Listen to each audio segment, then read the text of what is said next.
3절로 넘어갑니다. 그러나 나와 함께 있는 헬라인 디도까지도 억지로 할례를 받게 하지 아니하였으니. 자, 시작이 무엇으로 되어 있어요?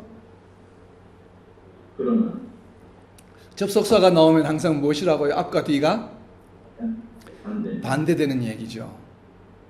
자, 앞에 2절은 무슨 내용이었어요? 사사로이 유력한 지도자들에게 복음의 진리를 증거했어요. 근데 그 내용과 그런 반대되는 내용이 뒤에 나온다는 얘기죠. 그러나 나와 함께 있는 헬라인 디도까지도 억지로 할례를 받게 하지 아니하였으니. 뒤에 나오는 내용은 무엇이에요? 요점이 디도가 이방인인데 복음을 받아들였는데도 불구하고 뭘 안 했어요? 할례를 받지 않았어요. 우리가 아까 사도행전 21장에 보면 여러 유대인 크리스찬들이 율법의 열성이었어요. 근데 지금 그러나라고 하는 것은 디도에 관한 얘기죠.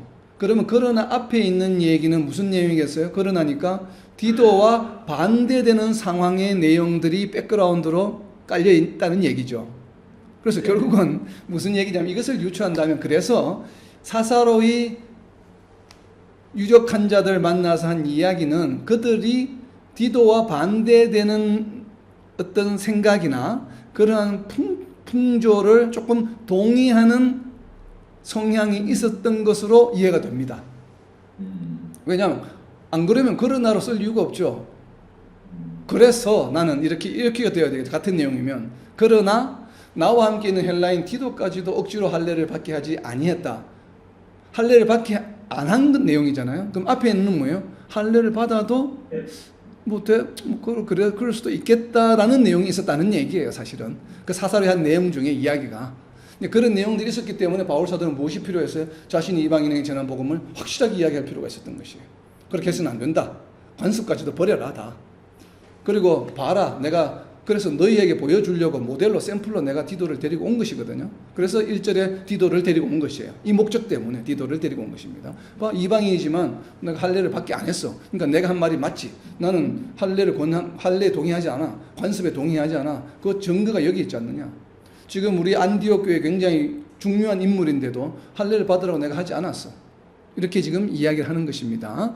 바로 그렇게 해서 하는 것이. 그런데 같은 바울의 제자인데 할례를 받게 한 사람이 또 있습니다. 누가 할례를 받았습니까? 디도는 할례를 받지 않았어요. 그런데 자신의 아들이라고, 영적 아들이라고 이야기한 디모데는 할례를 받게 했습니다. 사도행전 16장 3절에 보면, 사도행전 16장 3절에 바울이 그를 데리고 떠나고자 해서, 그는 누군가 하면 디모데입니다. 디모데를 데리고 떠나고자 해서 그 지역에 있는 유대인으로 말미암아. 자, 그 지역에 있는 유대인은 어떤 유대인이에요? 그냥 일반 유대인이 아니죠. 크리스찬 유대인이에요. 크리스찬 유대인. 사도행전 16장은 언제 얘기해요? 2차 성교 이후의 얘기입니다. 3차 여행이에요. 3차 여행을 디모데를 데리고 가려고 하는데 누가 지금 이야기해요? 유대인으로 말미암아 크리스찬 유대인들이에요. 우리가 21장에서 봤죠. 율법의 열성인 크리스찬들이 얘기해요. 이들로 말미암아 그를 데려다, 그는 누구예요? 디모데를 데려다가 할례를 행했어요. 자, 그러면 우리가 지금 디도는 하지 않았어요. 안디옥 출신인 디도는. 근데 디모데는 왜 이 열성적인 크리스찬 유대인들 때문에 할례를 행했을까요? 바울은 이중 인격자입니까? 이랬다가 저랬다 하는 겁니까? 왜 이랬을까요? 엄마가 유대인. 왜냐하면 디모데는 유대인이에요. 물론 아버지가 헬라인이지만 엄마가 유대인이기 때문에 유대인은 모계사입니다. 엄마가 유대인이면 유대인이에요. 자녀들은 다. 그러니까 유대인이기 때문에 원래 할례를 받아야 해요. 그러니까 원래 할례를 받아야 할 사람이기 때문에 할례를 받는 것은 상관이 없는 거예요. 유대인의 관습에 따라서. 그렇게 생각을 한 것입니다. 무엇 때문에요? 아까 우리가 살펴보았죠. 말씀에. 유대인 크리스찬들 그들과 함께 하기 위해서.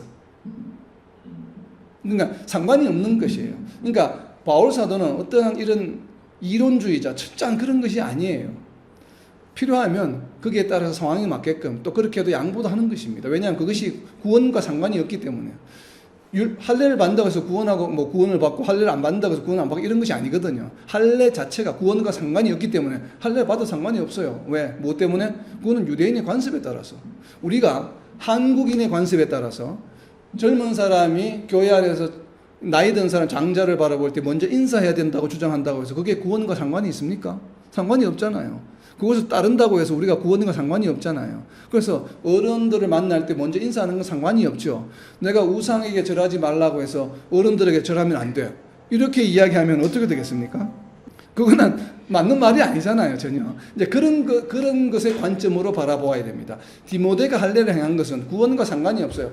율법을 지킴으로 구원을 받는다는 생각으로 바울이 이야기한 것이 아니에요. 그건 유대인의 관습이고, 원래 유대인이었기 때문에. 그래, 뭐, 너희가 받자면, 뭐, 받아. 상관이 없어. 그것과 구원은 상관이 없어. 구원은 예수님을 믿음으로 구원을 얻는 것이기 때문에 이러한 배경에서 한 것이에요. 그래서 우리가 오해를 하면 안 됩니다. 왜 디도는 받게 하죠? 디도는 원래가 유대인이 아니에요. 그렇기 때문에 유대인의 관습을 따를 이유 자체가 없죠.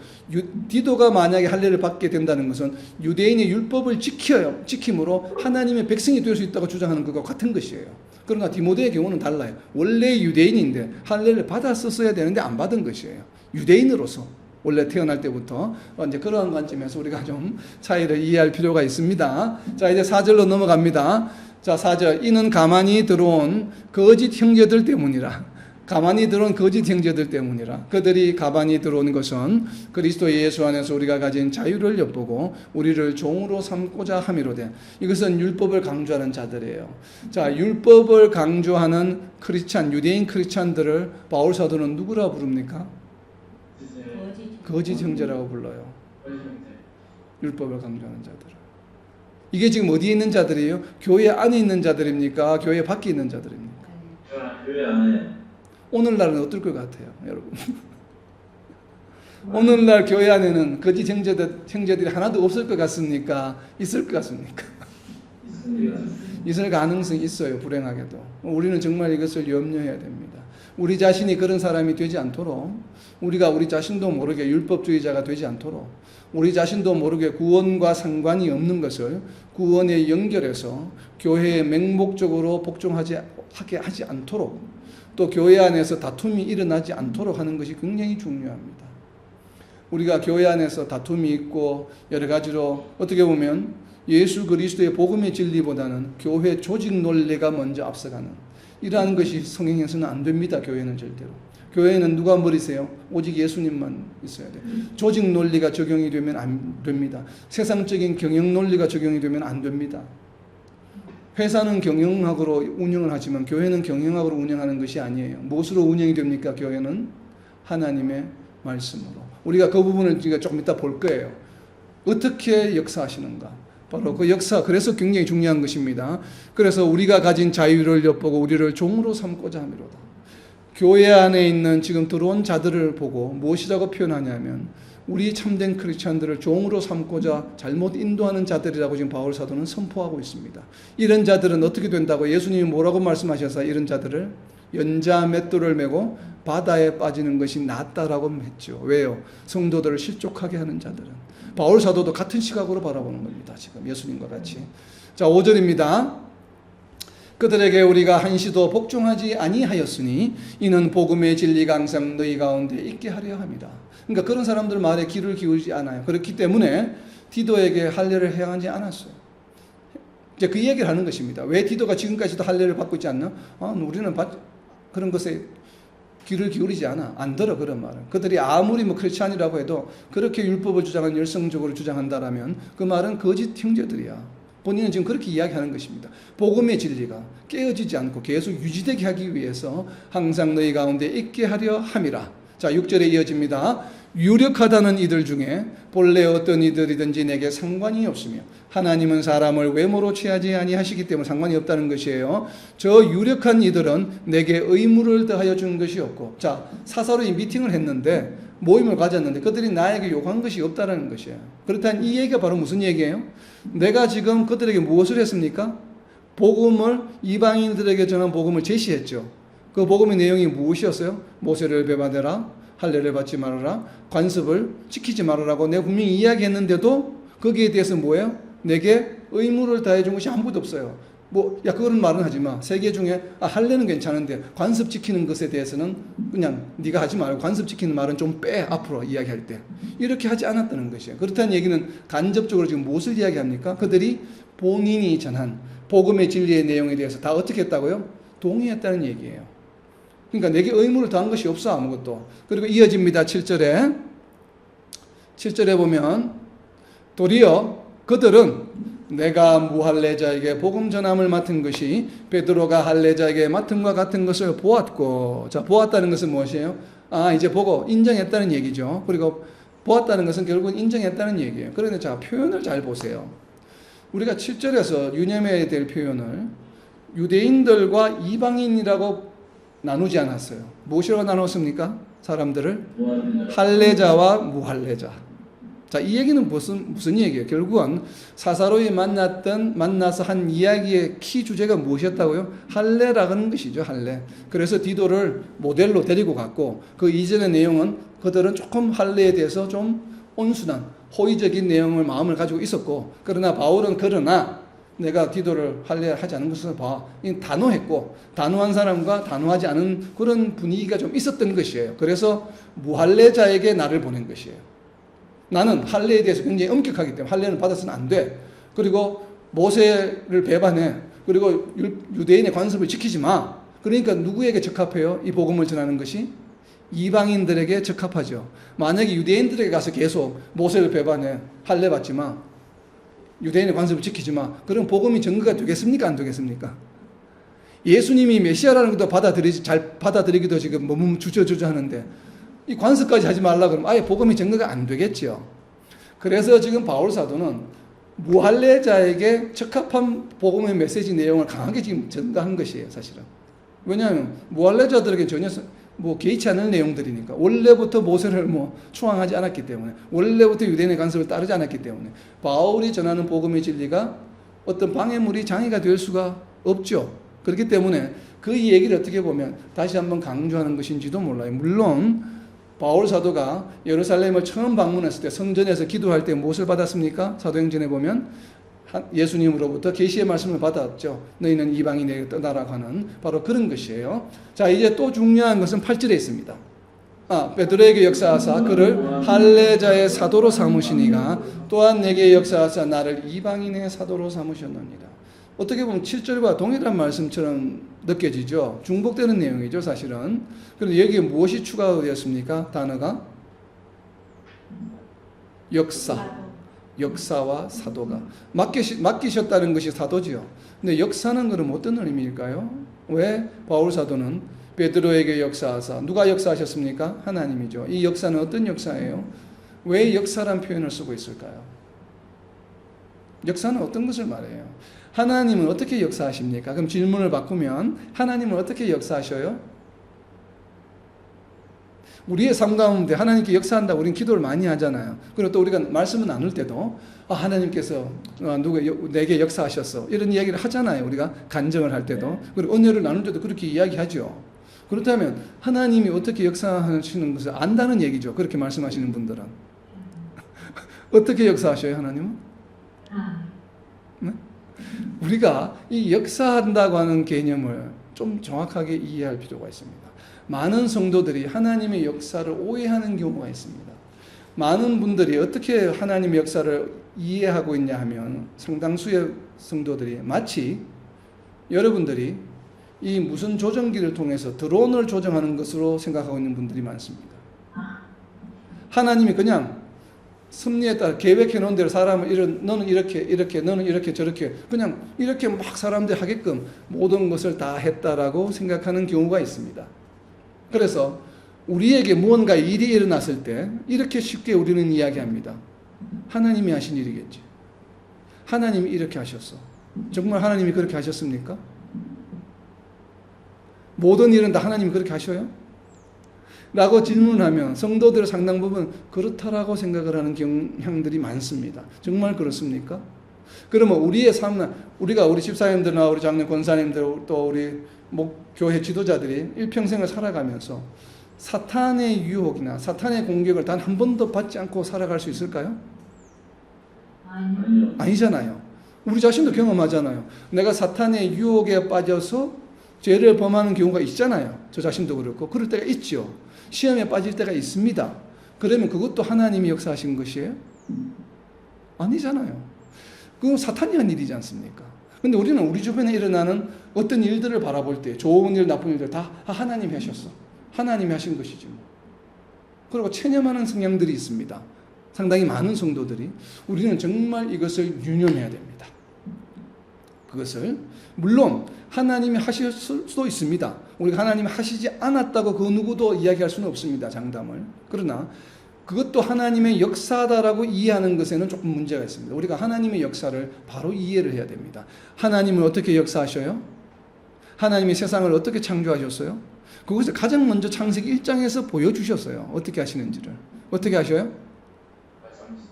하나님이 다윗에게 어떻게 역사하셨어요? 다윗이 잘못했을 때에 누구를 통해서? 나단 선지자를 통해서 무엇을 하셨어요? 말씀하셨죠. 그리고 구약의 선지자들이 많은 이유가 뭐예요? 선지자들 역할이 무엇이었습니까? 하나님의 역사하심, 하나님이 앞으로 이렇게 하실 거야 라고 하는 것을 누구에게 전했습니까? 이스라엘 백성들에게, 사람들에게 전하셨어요. 하나님은 무엇으로 역사하셔요? 하나님이 어떻게 역사하시는지를 우리가 알 수 있는 성경 구절 말씀이 있습니다. 우리가 잘 알고 있는 말씀 중에 하나가 바로 데살로니가전서 2장 13절 말씀이 있죠. 데살로니가 2장 13절 말씀입니다. 말씀이 또한 너희 믿는 자 가운데서 역사하느니라. 무엇이 역사하신다고요? 말씀이 또한 너희 믿는 자 가운데서 역사하느니라. 우리는 우리가 사람들이 뭔가를 하게 되면 그렇게 하면 안 됩니다 이야기하면 많은 분들이 이렇게 이야기해요. 교회 지도자들 분들 중에 이런 분들이 있습니다. 하나님은 사람을 사용하실 수도 역사하셔. 사람을 사용하시기 때문에 내가 그 사람이야. 내가 이렇게 하는 것은 내가 하나님 응답을 받아서 이렇게 하는 것이야. 이렇게 너무나 쉽게 말씀하시는 분들이 있습니다. 물론 하나님은 사람을 사용하시죠. 당연히. 그러나 기본적으로 하나님이 역사하시는 것은 무엇으로 역사하셔요? 말씀으로 역사하십니다. 이것을 우리가 언제 나누었습니까? 삼위일체 하나님 나눌 때 나누었죠. 삼위일체 하나님은 언제부터 삼위일체셨어요? 영원 전부터. 언제까지 삼위일체십니까? 영원까지.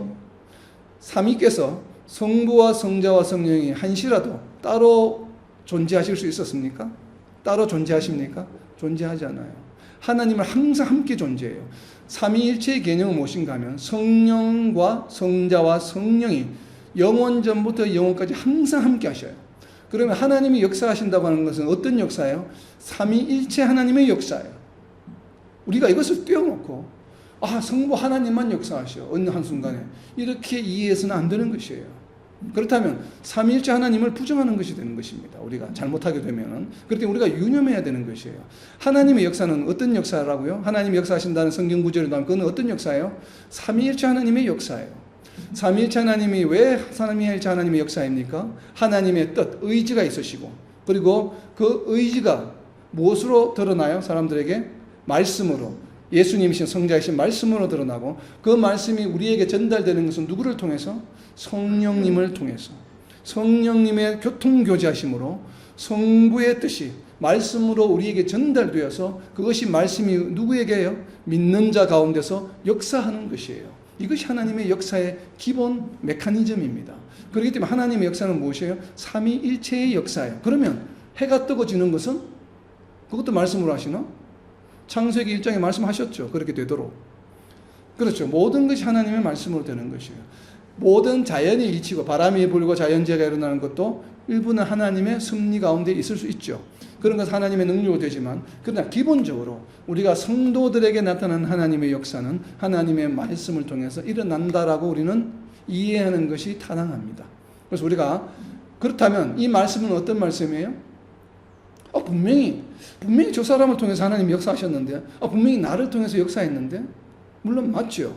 그런데 나는 그런데 말씀을 본 적이 없는데 그러면 그 말씀은 어떤 말씀이에요? 본인은 인지하지 못하지만 그 사람의 심령의 심중 가운데 어떤 메시지가 그러한 행동을 하도록 전달이 된 것이죠. 그래서 그 이끌림에 따라서 그 행동을 한 것이에요. 그래서 이러한 말씀은 무슨 말씀이라고 불러요? 말씀 중에서 특별히 헬라어로 레마의 음성이라고 이야기를 합니다. 영적으로 전해주는 말씀. 그리고 또 누군가의 설교로의 말씀을 듣고 사람의 입술을 통해서 귀로 듣고서 또 그것에 감동받아서 행동하는 것. 이것도 역시 말씀에 의한 역사예요. 그 말씀을 우리가 무엇이라고 부르냐 하면 캐리그마라고 부릅니다. 그리고 우리가 이렇게 말씀을 직접 공부하면서 성경의 말씀을 이 말씀에 감동받아서 무언가를 하게 될 때 그것도 역시 말씀에 의해서 역사하시는 것이죠. 그렇게 이 말씀을 뭐라고 불러요? 로고스라고 부르는 것이에요. 그래서 말씀, 하나님이 말씀을 통해서 성도들에게 믿는 자 가운데서 역사한다고 하는 것은 이렇게 세 가지 측면이 있는 것이에요. 로고스의 말씀을 통해서, 때로는 다른 사람의 입술을 통해서, 캐리그마의 말씀을 통해서. 그럴 때는 그 사람이 하나님으로부터 사람이 사용되는 것이 맞죠. 그러니까 하나님이 역사할 때는 사람을 사용하십니다. 사람을 사용하시는데 무엇으로? 말씀으로. 그 사람의 말을 통해서 역사하시는 것이에요. 그리고 또 이렇게 로고스의 말씀으로 하나님은 역사하시는 것입니다. 우리가 이것을 정말 잘 유념해야 됩니다. 우리가 사도행전을 보고 지금 갈라디아서를 보고 바울 사도의 사역을 지켜보았잖아요. 바울 사도도 마찬가지고 베드로 사도도 마찬가지지만 사도행전을 보면서 특징이 있습니다. 오늘날 우리 선교사님들이 잘 하지 않는 것이 있습니다. 바울 사도와 베드로 하지 않은 게 있어요. 오늘날 선교사님들의 한 8, 90%는 이것을 하시는데 바울 사도와 베드로는 하지 않았어요. 무엇을 안 했습니까? 사도행전에 학교를 세웠다는 얘기 나옵니까? 사도행전에 고아원을 세웠다는 얘기 나옵니까? 아니, 자랑한 것이 아니라 고아원을 만들었다는 얘기 나옵니다. 바울 사도가 어디 다니면 에베소에 가서 고아원을 지었습니까? 학교를 지었습니까? 그렇다는 것은 복음의 본질이 그게 아니라는 것이죠. 학교 건물을 짓는 게 성교가 아니에요, 여러분. 착각하지 마세요. 그게 아니에요. 고아원을 짓는 것이 성교가 아니에요. 여러분 착각하지 마세요. 그거는 구제 활동이에요. 그거는 크리스찬이 아니어도 불교 신도도 하고 힌두도 합니다. 힌두도 학교 만들고 고아원 짓고 해요, 다 누구나. 그게 성교가 아니에요. 성교는 무엇이 오늘 말씀을 본 것처럼 하나님의 역사는 무엇을 통해서 일어나야 돼요? 말씀으로 통해야 돼요.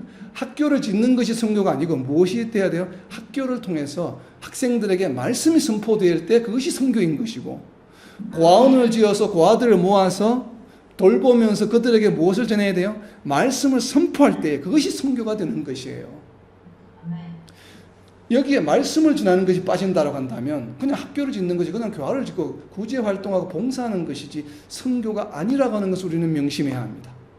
그래서 말씀이 전해지지 않는 것, 말씀이 1순위가 되지 않는 학교 선교는 우리가 되돌아보아야 합니다. 유념해야 됩니다.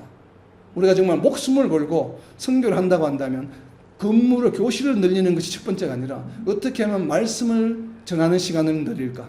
어떻게 하면 학생들에게 말씀을 제대로 잘 전할까? 복음을 전할까? 이것이 우선이 되어야 됩니다. 이것이 되고 나서 교실도 늘리고 학생도 늘리고 학교도 늘리는 것이 순서가 되어야 돼요. 근데 이 순서가 바뀌게 되면 어떻게 돼요? 아까 예수님이 뭐라고 하셨어요? 사람들에게 보이려고 하는 의인은 하늘나라에서 상급이 없느니라. 죄송하지만 상급이 없습니다. 일생을 바쳐서 선교를 했는데도 상급이 없어요. 여러분 정말 이거 유념해야 됩니다. 선교사님들뿐만 아니라 성도들도 마찬가지예요. 교회의 모든 지도자들도 마찬가지예요. 모든 성도들이 마찬가지입니다. 우리가 이웃을 돕고 주일날 가서 병원에 가서 봉사하고 주차 서비스에 봉사를 하고 교회 식당에 가서 봉사를 하는 것이 사람들에게 보이고자 하는 것이라면 상급이 없습니다. 여러분 죄송하지만 그 모든 것에 무엇이 있어야 돼요? 말씀을 전하는 것. 말씀을 어떻게 전해요? 우리가 입술로도 전할 수 있지만 우리의 행동으로도 말씀을 전할 수 있는 것이에요. 정말 사랑을 나타내고 우리가 정말 감사하는 마음으로, 기쁜 마음으로 식당에 서비스하고 주차 서비스도 하고 그렇게 했을 때 그것이 뭐예요? 복음이, 나 참 저 사람을 보니 나도 정말 올바른 믿음을 가져야 되겠다. 저 추운데 더운데 저렇게 고생하는 것을 보니 정말 저 사람이 사랑을 실천하는 거구나. 이러한 감동이 느껴지는 것이 되어야 합니다, 여러분. 모든 성도들이 정말 이것을 명심해야 됩니다. 그래서 이 8절 말씀이 베드로에게 역사하사 그를 할례자의 사도로 삼으셨다. 바울에게 역사하사 이방인의 사도로 삼으셨다고 하는 것은 베드로 사도가, 바울 사도가 말씀을 전파하는데 온 인생을 바쳤습니다, 여러분. 건물을 짓는 데 바친 것이 아니라 정말 우리가 명심해야 합니다, 이 부분을. 그리고 9절입니다. 또 기둥같이 여기는 야고보와 게바와 요한도 내게 주신 은혜를 알므로 나와 바나바에게 친교의 악수를 하였으니 우리는 이방인에게로 그들은 할례자에게로 가게 하려 합니다. 재밌는 것이 친교의 악수를 했다고 합니다. 이 얘기는 무엇이에요? 내가 전한 말에 이의를 제기하지 않았어. 그래서 우리가 그냥 잘 악수했어. 이 얘기예요. 그죠? 그러니까 본인이 전한 내용에 반론이 없었다는 얘기입니다. 이 얘기가. 그리고 여기 재밌는 것은 기둥같이 여긴다는 것이에요. 기둥같이 여긴다는 것은 주요 인사라는 얘기죠. 이미 유력하다고 이야기했죠. 그리고 재밌는 것은 이름의 순서입니다. 이름의 순서 누가 제일 먼저 나와요? 야고보와 게바와 요한이에요. 누가 제일 먼저요? 야고보가 선임자란 얘기입니다. 이 얘기는. 왜냐하면 헬라 문화의 습관이 그래요. 이름을 전거할 때 제일 먼저 나오는 사람이 장남이거나 선임자일 가능성이 높습니다. 그래서 바울 사도도 아마 야고보가 선임자라고 생각했던 것 같아요. 그런데 다른 성경에 보면 이름이 순서가 바뀌어서 나오는 경우가 있습니다. 복음서나 이런 데 보면 야고보가 먼저 나오는 것이 아니라 베드로와 야고보와 요한, 우리가 잘 알고 있는 것은 대부분 이 순서예요. 그죠? 베드로와 야고보와 요한이라고 많이 나오죠. 변화산에 갔을 때도 그렇고 뭐 예수님이 함께 다닐 때도 보면 베드로와 야고보와 요한. 그런데 갈라디아에서는 야고보와 게바와 요한이에요. 왜 그럴까요? 차이가 무엇일까요? 두 개가? 차이가 무엇이에요? 베드로가 게바가 바뀌고. 네. 왜 바뀌었어요? 왜 복음서에서 전달받은 순서대로요. 네? 무엇을 전달받은 순서. 예수님으로. 라고 생각하는 경향들이 많습니다. 지금 갈라디아서 2장 9절에서 말하는 야고보와 베드로와 야고보와 요한이라고 말할 때 야고보는 다른 사람입니다. 베드로와 야고보와 야고보는 요한의 형제예요. 예수님의 제자 중에 한 사람입니다. 그러니까 베드로가 나이가 가장 많고 우선 장자예요. 그게 보면 서열이. 그래서 베드로와 야고보, 요한. 여기서 야고보는 예수님의 형제예요. 그렇기 때문에 아마도 야고보가 우선순위를 둔 것 같아요. 베드로가. 이렇게 해석할 수가 있고 야고보가 나이가 많지 않았나 생각이 듭니다. 왜냐하면 야고보가 우리가 지난주에 살펴보았죠. 예수님 형제 중에 바로 누구예요? 바로 예수님 바로 밑이에요. 예수님 바로 밑이고 베드로는 분명히 예수님보다 나이가 어립니다. 우리가 예수님보다 나이가 어린 것으로 추정이 됩니다. 그러면 베드로와 예수님 사이에 야고보의 나이가 있을 가능성이 상당히 높아요. 물론 지금 설에 따라서는 베드로가 나이가 많을 수도 있는데 나이 순서대로 했을 가능성이 있고 아니면 예수님의 형제이기 때문에 우선순위를 뒀을 수도 있습니다. 그런데 재밌는 것은 야고보와 게바와 요한의 이 순서와 같은 순서가 있습니다. 우리 성경에. 신약 성경의 순서가 이렇습니다. 히브리서 다음에 무엇이 나옵니까? 야고보서가 나옵니다. 야고보서 다음에 무엇이 나와요? 베드로 전후서가 나옵니다. 베드로 전후서 다음에 무엇이 나와요? 요한 1, 2, 3서가 나옵니다. 왜 이럴까요? 이게 우연일까요? 이런 것이 재밌죠.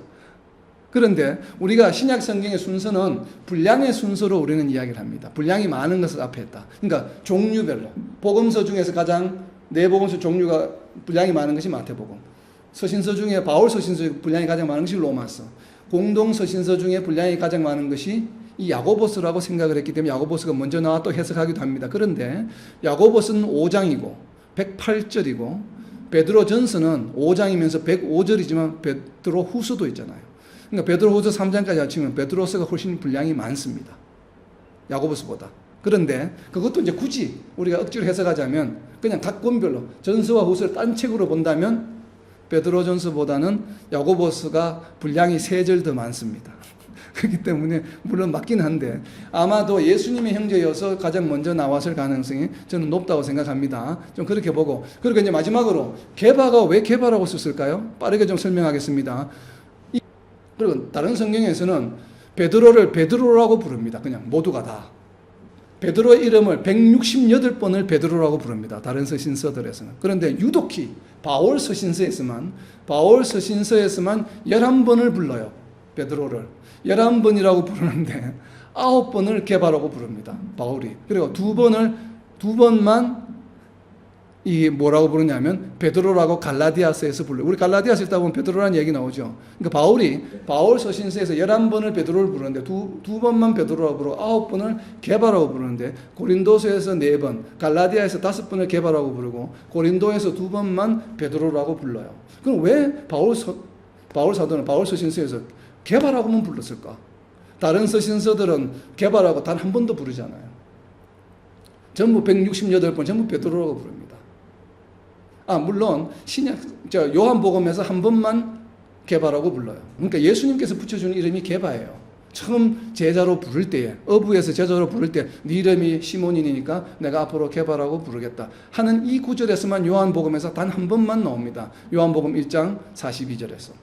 그리고 나서는 개바라는 이름이 나오지 않아요. 다른 성경에서는. 그러면 베드로는 언제 불렀어요? 예수님이 바울 사도를 반석이라고 부를 때 네가 네 이름을 이제는 내가 베드로라 부르겠다라고 한 것이에요. 그러니까 베드로나 개바나 두 가지가 이름이 다 반석이에요. 돌이라는, 스톤이라는 의미예요. 근데 이 개바는 언어 자체가 헬라어가 아니고 아람어입니다. 그러니까 예수님께서 아람을 하셨기 때문에. 그리고 아람어의 개바고 베드로라고 하는 이름은 헬라어 이름이에요.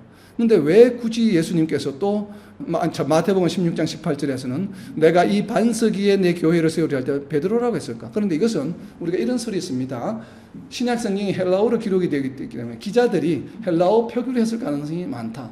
그러니까 예수님은 개바라고 여전히 이야기하셨는데 아람어를 쓰시기 때문에 했는데 그렇게 기록했다고 생각하는 분들이 많습니다. 저는 개인적으로 좀 거기에 공감이 갑니다. 어떤 분들은 개바는 공식 이름이요 베드로는 개인적 이름이다 이렇게 이야기하는데 그건 저는 그건 맞지 않다고 봐요. 그러니까 방금 해석한 것처럼 마태복음 16장 18절에 보면 예수님이 베드로라고 이제 번역이 된 이 부분을 보면 뭐냐면 그 위에 교회를 짓겠다는 의미예요. 사람의 이름이 아니라. 이때 이제 베드로라는 이름을 쓰신 것이거든요. 그렇기 때문에 사람들은 그 이후에 중세 때는 무엇이에요? 초대교회 때는 교회의 수장이라는 개념이 강했기 때문에 그 위에 교회를 짓는다고 했기 때문에 베드로를 그냥 베드로라고 부른 것이에요. 왜냐하면 교회의 수장의 개념으로.